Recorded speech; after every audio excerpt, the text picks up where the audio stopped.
Hello everyone. तो यहाँ पर हम लोग देखने के लिए जा रहे हैं क्लास 10th एनसीईआरटी का मैथ है, एक्सरसाइज है हमारा 9.1 और 9.1 का यहाँ पर हम प्रश्न संख्या देखने वाले हैं 13वें प्रश्न को। 12वां प्रश्न हमने कर लिया है, 13वें प्रश्न को यहाँ पर देखना है। अब प्रश्न क्या क्या रहा है ना, इसके बारे में हम यहाँ पर पूरा पढ़ेंगे प्रश्न को, फिर इसको समझते हुए सॉल्व करेंगे। आ जाओ। समुद्र तल से 75 मीटर ऊंची लाइट हाउस के शिखर से देखने पर दो समुद्री जहाजों के अवनमन कोण 30 डिग्री और 45 डिग्री है। यदि लाइट हाउस के एक ही और एक जहाज दूसरे जहाज के ठीक पीछे हो तो दो जहाजों के बीच की दूरी कितनी होगी, ये हमको निकालना है। तो कुछ बातों के बारे में यहाँ पर तुमको समझना है। ज्यादातर जो क्वेश्चन किए हमने वो क्वेश्चन किए हैं उन्नयन कोण से रिलेटेड, और वो क्वेश्चन तुमको आसान लग रहा होगा। अब यहाँ पर बात हो रहा है अवनमन कोण का। अवनमन कोण होता क्या है, अब यहाँ से समझो। मान लो हमारे पास जो है ना एक टावर है, मान लो एक ये जो है ना जो समुद्र में बात किया जा रहा है एक लाइट हाउस है, ये लाइट हाउस है। अब लाइट हाउस पर यहाँ पर कोई व्यक्ति खड़ा है, ठीक है, और यह व्यक्ति जो है ना यहाँ पर देख रहा होगा। अब इस व्यक्ति देखेगा ना तो जहाज को इस प्रकार से देखेगा। दो जहाज है तो मान लो पहले जहाज को देख रहा है, ठीक है, पहले जहाज को ये व्यक्ति देख रहा है। ये मान लेते हैं बिल्कुल एक सीधा अपना है, ये 90 डिग्री का एंगल यहाँ बनेगा। अब व्यक्ति यहाँ से देख रहा है। अब इसके आंख पर अगर मान लो एक क्षैतिज रेखा खींच दे, अब इसके आंख पर जो यहाँ पर जो एंगल बन रहा है ना, ये वाला एंगल, इसको बोलते हैं कौन सा, अवनमन कोण बोलते हैं। इसको क्या बोलेंगे, अवनमन कोण बोलेंगे। अब देखो चूंकि ये लाइन और ये लाइन क्या है, पैरेलल है, बिल्कुल समांतर रेखा है। ये जो समुद्र की सतह होगा और ये जो लाइन होगा ये दोनों पैरेलल होगा, समांतर होगा, जिसके कारण क्या होगा कि ये वाला कोण और ये वाला कोण क्या होगा, बराबर होगा। ठीक है। अगर मान लो एक जहाज और है दूसरे पॉइंट पर, और इससे अगर मान लो उन्नयन कोण जो बन रहा है हमारा वो कितने डिग्री का बन रहा है, 30 डिग्री का, तो ये वाला लाइन फिर भी तो क्या है, पैरेलल ही है। तो ये कोण और ये कोण, ये देखो तिर्यक रेखा है, ये कौन सा रेखा है, तिर्यक रेखा है, मतलब ये कोण बराबर हो जाएगा इस कोण के। अगर सिंपली समझो बात को कि अगर दो पैरेलल लाइन एक दूसरे को इंटरसेक्ट करता है तो ये वाला कोण और ये वाला कोण क्या होता है, बराबर होता है। मान लो L और M कोई रेखा है, दोनों एक दूसरे तिर्यक रेखा, जो एक तिर्यक रेखा ऐसी है जो L और M दोनों को प्रतिच्छेद करता है, तो ये वाला कोण और ये वाला कोण दोनों क्या होते हैं, बराबर होते हैं। इसको एकांतर कोण बोला जाता है। तो ये मान लो ये रेखा और ये रेखा पैरेलल हो गया, ये वाला जो लाइन है ये हमारा कौन सा लाइन हो गया, ट्रांसवर्सल लाइन हो गया, यानी कि तिर्यक रेखा हो गया। तो यहाँ से ये 30 डिग्री तो ये भी 30 डिग्री, यहाँ से ये 45 डिग्री तो ये भी 45 डिग्री। अगर ये बातें तुमको समझ में आ गई है तो बिल्कुल क्वेश्चन भी समझ में आएगा, ज्यादा समस्या नहीं है। आ जाओ क्वेश्चन को देख लेते हैं। इतनी बातें करनी जरूरी थी ताकि तुमको इजिली क्वेश्चन समझ में आ जाए, अदरवाइज तो सीधा भी करा सकते थे। चलो क्वेश्चन देख लेते हैं अब। हाँ, तो क्वेश्चन में क्या बोला जा रहा है, 75 मीटर ऊंचा एक लाइट हाउस है। यहाँ पर अगर चित्र में बात करें तो ये देखो लाइट हाउस है हमारा 75 मीटर ऊंचा, ये है, ठीक है। एक जहाज समुद्र में ए बिंदु पर है, दूसरा जहाज समुद्र में बी बिंदु पर है, ठीक है। अब यहाँ के ऊपर में, लाइट हाउस के ऊपर में जो व्यक्ति खड़ा है, इसके आंख पर यह जब देख रहा है ना, तो पहले वाला जहाज है वहां से जो एंगल बन रहा है उन्नयन कोण, वो बन रहा है 45 डिग्री का। अगर ईडी समांतर बीसी है, ये पूरा कोण 45 डिग्री है, तो ये भी कोण कितना हो जाएगा, 45 डिग्री हो जाएगा। इट मीन्स हमारे पास त्रिभुज डीसीबी एक समकोण त्रिभुज है, जिसमें जो एक कोण है, कोण ए पर जो एंगल बन रहा है वो 45 डिग्री का बन रहा है। अब दूसरा जहाज बिंदु बी पर है, फिर वही व्यक्ति अगर देखता है तो यहाँ पर इस बार एंगल जो बन रहा है ना, अवनमन कोण जो बन रहा है वो 30 डिग्री का बन रहा है। तो ये वाला कोण इस कोण के बराबर होगा, क्योंकि ईडी समांतर है बीसी के, तो इस वजह से ये कोण और ये कोण बराबर हो जाएगा। अब की बात करें त्रिभुज डीसीबी में, तो ये वाला कोण, ये भी समकोण त्रिभुज है डीसीबी, और ये वाला कोण 30 डिग्री है।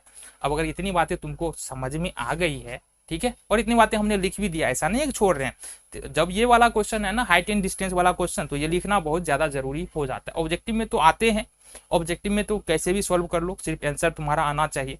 बट अगर सब्जेक्टिव में 2 मार्क्स में पूछ रहे हैं और 5 मार्क्स में पूछ रहे हैं, तब तुमको ये लिखना पड़ेगा, ठीक है। आज क्वेश्चन देख लेते हैं क्या करना है। सबसे पहला काम हमको यहाँ पर ज्ञात क्या करना है, हमको ज्ञात करना है कि दो जहाजों के बीच की दूरी, यानी कि हमको ये ज्ञात करना है, बी ए बी ज्ञात करना है।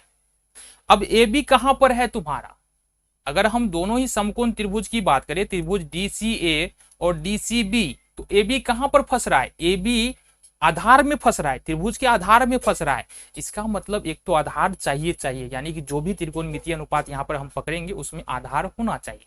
दूसरी बात है, हमको दिया क्या है, दिया हुआ यहाँ पर लंब है, ऊंचाई दिया हुआ है ना, ऊंचाई को क्या बोलते हैं, लंब बोलते हैं।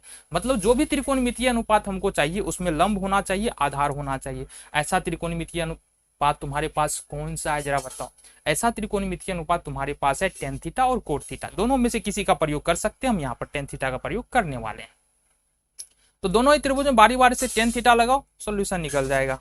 आ जाओ यहां से, तो देखेंगे समकोण त्रिभुज, ये काहे गड़बड़ा गया, समकोण त्रिभुज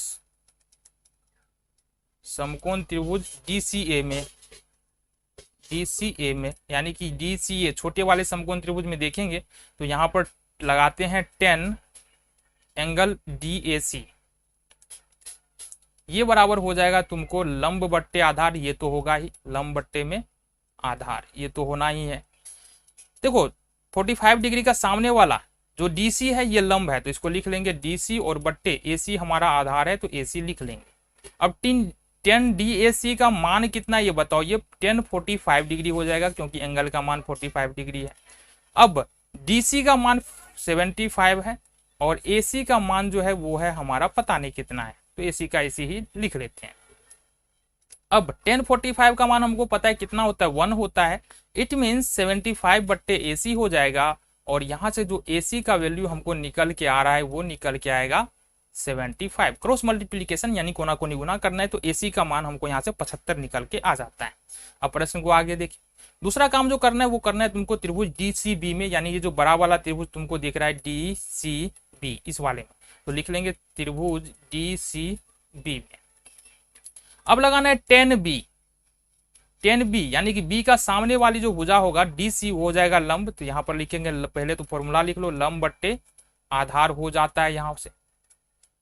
दूसरा बात है लंब का मान है DC, तो DC का कर लेंगे DC और BC को लिख सकते हैं। दूसरा बात है BC ना, BC ये पूरा यहां से लेकर के यहां तक क्या है BC है, तो BC हमने लिखा। देखो 10B को हम लिख सकते हैं 1030 डिग्री और DC को अपन DC को 75 लिख सकते हैं और BC को लिख सकते हैं BA प्लस AC। क्या लिख सकते हैं, BA प्लस AC, यानी पूरा BC को क्या लिख सकते हैं, BA प्लस AC। समझ में आ गया। चलो अब अगर देखें यहाँ से 1030 को लिख सकते हैं 1/√3, इसका वैल्यू होता है 1030 का, 75 का 75 कर लेंगे और यहाँ से BA का मान देखते हैं तो ये पता नहीं है हमको, BA का मान पता नहीं है और AC का मान अपने निकल का आ रहा है अपना 75 कितना, क्योंकि AC का मान यहाँ निकाला है ना तुमने, यहाँ पर AC का मान कितना निकाला है 75, तो ये 75 हमने यहाँ पर रख दिया। आगे चलो क्वेश्चन में, तो आगे देखेंगे यहां से हम प्रश्न को, देखो यहां से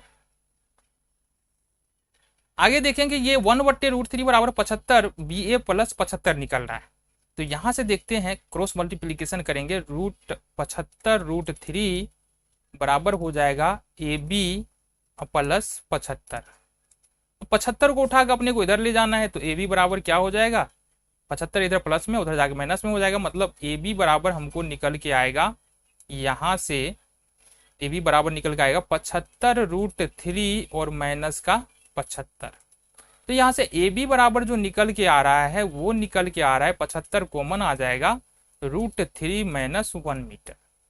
अच्छा AB बराबर निकल गया ना, निकालना क्या था तुमको, अगर हम चित्र में बात करें, अगर चित्र में चले तो हमको निकालना क्या है, AB ही निकालना था। AB तो है, दो जहाजों के बीच की दूरी क्या है, AB है, और AB हमने कितना निकाला यहाँ से अगर हम बात कर ले तो AB हमने निकाल दिया 75 इंटू √3 माइनस 1, और यही हो जाता है तुम्हारा दो जहाजों के बीच की दूरी।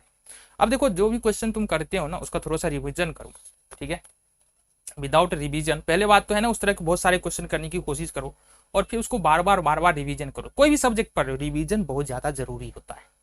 अगर विदाउट रिवीजन नहीं करते हो ना तुम तो समस्या तो होने वाली है। ऐसा लगेगा क्लास में सब कुछ आता है हमको, क्लास से जब बाहर निकले तो ये क्या हो रहा है, दिमाग में बात ही नहीं आ रहा है, तो ये सारी समस्या होगी। मिलेंगे अगली वीडियो।